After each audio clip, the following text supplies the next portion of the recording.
my baby. How are you? I hope आप ठीक हैं. Are you ready for yet another good night story? So, let's begin. Good night stories with Simran. आज की कहानी का नाम है एमिन और उबले हुए अंडे.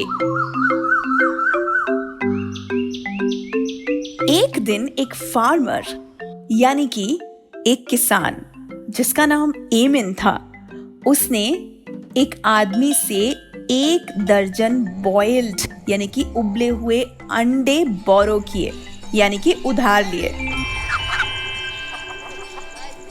और अगले दिन उसने ये डिसाइड किया कि चलो एक ट्रैवल के लिए चलते हैं, कहीं दूर चलते हैं और इन अंडों के साथ अपनी किस्मत आजमाते हैं.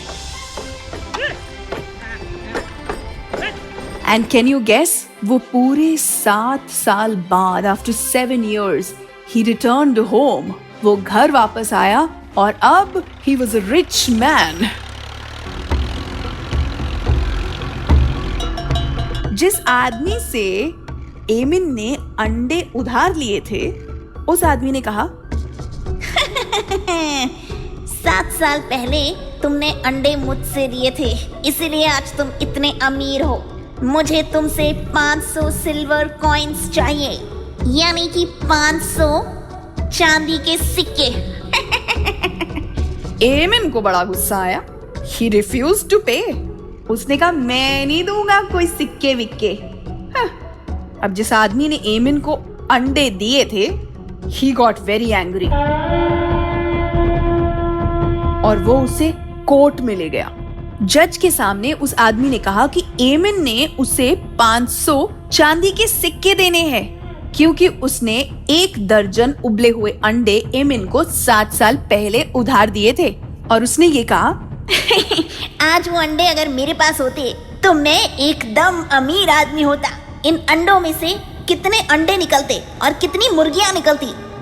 अब ये सब कुछ एमिन, जो अब एक बहुत अमीर आदमी है, वो सुन रहा था. एमिन ने बड़े आराम से जज साहब से कहा, जज साहब, मैं वापस आते आते काफी लेट हो गया क्योंकि मैं उबले हुए अंडों को खेतों में उगा रहा था ताकि अगले साल बहुत अच्छी फसल हो, अंडों के बड़े बड़े पेड़ उगे. अब ये सुन के जज साहब को बहुत गुस्सा आया. वो एमिन पे चिल्लाए और कहने लगे, तुम पागल हो, कभी अंडे भी खेतों में उगते हैं क्या?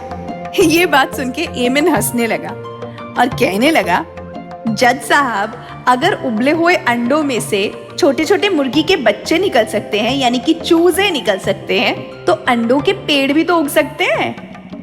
बस ये बात कहते ही एमिन अपना केस जीत गया और उस आदमी को जिसने एमिन को अंडे दिए थे, उसे कुछ नहीं मिला. और इस कहानी से हमें ये सीखने को मिलता है कि दूसरों की तरक्की, दूसरों की सक्सेस देख के खुश होना चाहिए. हर बात में अपना फायदा नहीं ढूंढना चाहिए. Alright? So that's all on Good Night Stories for today. I will be back with yet another good night story, my dear baby. Till then, good night.